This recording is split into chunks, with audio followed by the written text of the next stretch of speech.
गरीब मंजू अपनी सिलाई मशीन पर लोगों के कपड़े सिल रही थी। तभी उसकी तीनों ननद उसके पास आती हैं। भाभी, हम तीनों कॉलेज जा रही हैं। सुनो, ये कुछ पैसे हैं, अपने पास रख लो, तुम्हारे काम आएगा। अरे नहीं नहीं भाभी, इसकी क्या जरूरत है।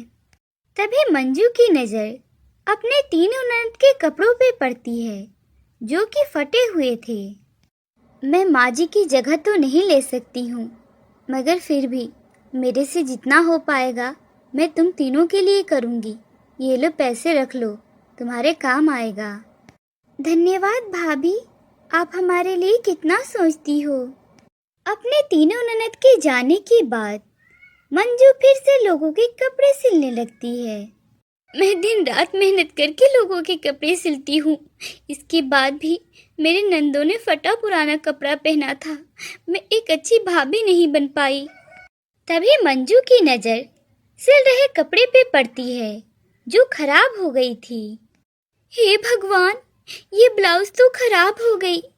कितने भरोसे के साथ नंदिनी ने मुझे ये ब्लाउज सिलने को दिया था। अब मैं उसे क्या जवाब दूंगी। ये तो ठीक भी नहीं हो सकती। मंजू उस ब्लाउज को देखकर दुखी और परेशान थी। तभी पड़ोस की एक औरत उसके पास अपना लहंगा लेकर आई। अरे मंजू बिटिया, ये लो मेरी बेटी के लहंगे का कपड़ा, इसे सिल दो। लेकिन ध्यान से सिलना, वो क्या है कि बहुत ही महंगा और मखमल का कपड़ा है, तो इस पर जरा ध्यान देकर अच्छे से सिलाई करना। जी काकी, मैं आपको शिकायत का एक भी मौका नहीं दूंगी। वैसे मैं एक बात कहना चाहती हूँ, तुम्हारी ननद भी तो शादी के लायक हो गई हैं, तो तुम कब उनकी शादी कर रही हो। यह बात सुनकर मंजू खामोश हो गई। मैं और रमेश जी अपने नंदों के लिए लड़का ढूंढ ही तो रहे हैं, लेकिन इस महंगाई के ज़माने में बिना दहेज दिए अच्छा रिश्ता मिलता ही कहाँ है। और मैं ठहरी गरीब दर्जी, दिन रात मेहनत करके कपड़े सिलती हूँ। इसके जो पैसे मिलते हैं वो तो घर खर्च में ही निकल जाते हैं। अरे मंजू बिटिया, तुम्हारी ननद तो देखने में बहुत ही खूबसूरत हैं, उनके लिए तो फ्री में ही रिश्ता मिल जाएगा। कहो तो मैं ढूंढूं? जी काकी, आपका मुझ पर बहुत बड़ा उपकार होगा। कुछ ही दिनों में विमला काकी मंजू के तीनों ननद के लिए एक अच्छे घर में रिश्ते की बात करती हैं। गंगा देवी के 3 बेटे थे और उन्होंने तीनों बेटों की शादी मंजू के तीनों ननद से करने का मन बना लिया। ये लो मंजू, आज पूरे दिन की कमाई। आज इस पूरे दिन में मैं मात्र 50 रुपए ही कमा पाया हूँ। लेकिन इस महंगाई के जमाने में इस 50 रुपए से हमारा क्या होगा। क्या करूँ मंजू, कोई पक्का काम मिलता ही नहीं है। मेरी तरह न जाने कितने गरीब काम के भूखे बैठे हैं। अच्छा वो छोड़िए, विमला काकी ने आपकी तीनों बहनों के लिए एक अच्छे घर का रिश्ता बताया है और वो लोग कल उन तीनों को देखने के लिए आ रहे हैं। बेचारी मंजू, उसके पास तो इतने पैसे ही नहीं थे कि वो अपने ननद के लिए नया ड्रेस खरीद कर ला सके। वह रात भर जागकर कपड़ों के कतरन से अपने तीनों ननद के लिए एक एक सूट सिला और अगले दिन उसकी तीनों ननद ने उसके बनाए हुए सूट पहनकर तैयार हो गईं। थोड़ी ही देर में लड़के वाले उन्हें देखने के लिए आ गए। मंजू, हमें तुम्हारी तीनों नंदे बहुत पसंद आई। विमला जी ने तुम्हारी गरीबी के बारे में मुझे पहले से ही बता दिया है, इसलिए तुम्हें घबराने की जरूरत नहीं है। हम तुमसे 1 रुपया भी दहेज नहीं लेंगे। बस तुम बारातियों का अच्छे से खातिरदारी कर देना और अपनी नंदों को एक एक जोड़ी कपड़ों में विदा कर देना। हम इसी में खुश हैं। यह सुनकर मंजू के चेहरे पर खुशी आई। उसका मन थोड़ा शांत हुआ। आपका बहुत बहुत धन्यवाद माँ जी। मंजू के हाथों कपड़ा बिगड़ जाने के कारण अब गांव की कोई भी महिला उसे कपड़ा सिलने के लिए नहीं दे रही थी। इधर रमेश को भी कोई भी मजदूरी का काम नहीं मिल रहा था। ऐसे ही देखते शादी का दिन भी नजदीक आ गया। ऐसे में मंजू अपना मन हल्का करने के लिए फूलों के बाग में आ गई, जहाँ वह अक्सर आया करती थी। हम गरीबों की जिंदगी में कितनी परेशानियां हैं। काश हम गरीबों की जिंदगी इन फूलों की तरह होती, खुशियों के रंगों से भरी हुई। अगले 2 दिनों में मेरे नंदों की शादी है और मेरे पास एक फूटी पाई तक नहीं है। मंजू फूलों से बातें कर रही थी, तभी उसकी नजर वहीं पर रखी एक पोटली पे पड़ती है। अरे, यहाँ पर ये पोटली कौन रख गया? फिर मंजू जैसे ही उस पोटली को खोलती है तो वह देखकर हैरान हो गई, क्योंकि उस पोटली में नोटों के गड्ढे भरे हुए थे। हे भगवान, इतने सारे पैसे यहाँ पर कौन रख गया? लगता है किसी का गलती से गिर गया है। मैं यहीं पर उसका इंतजार करती हूँ। उसने कितने मेहनत से कमाया होगा। जब वह आएगा तो मैं उसके पैसे उसे लौटा दूंगी। यह सोचकर मंजू उस पोटली को लेकर वहीं पर उस व्यक्ति के आने का इंतजार करने लगी। देखते ही देखते थोड़ी देर में मंजू की आंख लग गई।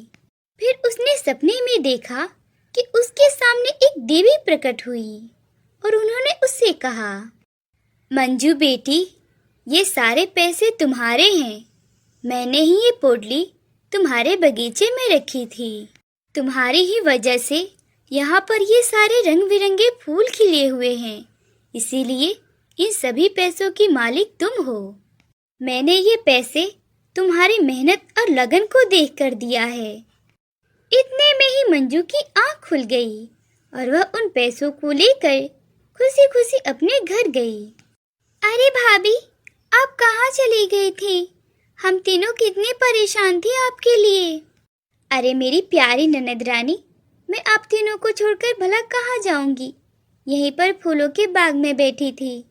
उन पैसों से मंजू अपने ननद की शादी के लिए अच्छा सा टेंट लगवाती है और हल्दी की रस्में शुरू हो जाती हैं। ओहो, मैं इस भाग दौड़ के चक्कर में तो भूल ही गई। अपने तीनों ननद के लिए लहंगा भी तो खरीदना है। इतना सोचकर मंजू बचे हुए पैसों को लेकर लहंगे के शोरूम पे गई, जहाँ पर उसने 3 बहुत ही सुंदर सुंदर लहंगे देखे। वो उसे बहुत पसंद आए। भाई साहब, ये लहंगे कितने का है? एक लहंगा 20,000 का है मैडम। 3 लहंगे 60,000 के हो गए। लेकिन भाई साहब, मेरे पास तो अभी उतने पैसे नहीं हैं, लेकिन मैं ये तीनों लहंगा खरीदना चाहती हूँ। मेरे पास ये कुछ पैसे हैं, आप इन्हें रख लो और ये तीनों लहंगा दे दो। मैं धीरे धीरे करके आपके बाकी के पैसे भी चुका दूंगी। मैं एक दर्जी हूँ, बदले में आप कहोगे तो आपकी दुकान के लहंगे भी सिलकर दे दूंगी। अरे चल चल भाग यहाँ से। पता नहीं कहाँ कहाँ से सड़क छाप यहाँ पर आ जाते हैं। तुम्हें पता नहीं, ये सड़क का दुकान नहीं, ये हाई फाई शोरूम है और यहाँ पर तुम जैसों की कोई जरूरत नहीं है। जाओ जाओ यहाँ से। इतना कहकर शोरूम का मालिक मंजू को धक्का देकर अपनी दुकान से बाहर कर देता है। मंजू आंखों में आंसू लिए हुए बाजार की दुकानों में गई, जहाँ पर उसकी नजर कपड़े बेच रहे कुछ व्यापारियों पर गई, जो कपड़े के छोटे छोटे टुकड़े बेच रहे थे। अरे वाह, मैं तो इन कपड़ों से खुद से ही लहंगा सिलकर तैयार कर सकती हूँ। धन्यवाद भगवान जी, मुझे ये रास्ता दिखाने के लिए। इसके बाद मंजू ने वहाँ से कुछ कपड़े खरीदे और घर लाकर रात भर जागकर अपने तीनों ननद के लहंगे तैयार कर दिए। कपड़ों को सिलते सिलते मंजू के हाथ कई जगह जख्मी भी हो गए। अगले दिन मंजू के तीनों ननद की शादी थी। उसने सारी तैयारियां बहुत ही अच्छे से की थी। ये लो तुम्हारा शादी का लहंगा, अब इसे जल्दी से पहनकर तैयार हो जाओ। अरे वाह भाभी, आपने कितना सुंदर लहंगा खरीदा है। वैसे भाभी, ये लहंगा तो बहुत महंगा होगा ना? अरे नहीं नहीं, ये मैंने खरीदा नहीं है, मैंने अपने हाथों से इन्हें सिलकर बनाया है। अच्छा जल्दी करो, नहीं तो अब बारात आने ही वाली होगी। थोड़ी देर में मंजू के सिले हुए लहंगे पहनकर उसकी तीनों ननद तैयार हो गईं। मंजू की तीनों ननद की शादी बहुत ही अच्छे से हो गई। भाभी, आप बहुत अच्छी हो, आपने हम तीनों को माँ की कमी कभी महसूस नहीं होने दी। मेरी तो भगवान से यही दुआ है, तुम तीनों जहाँ भी रहो हमेशा खुश रहो। इसके बाद मंजू को बहुत ही अच्छे अच्छे लहंगे सिलने के ऑर्डर मिलने लगे, जिससे वो बहुत ही अच्छे पैसे कमाने लगी। और देखते ही देखते थोड़े ही दिनों में उसकी गरीबी दूर हो गई। मंजू ने अपने मेहनत और लगन से सब कुछ हासिल कर लिया।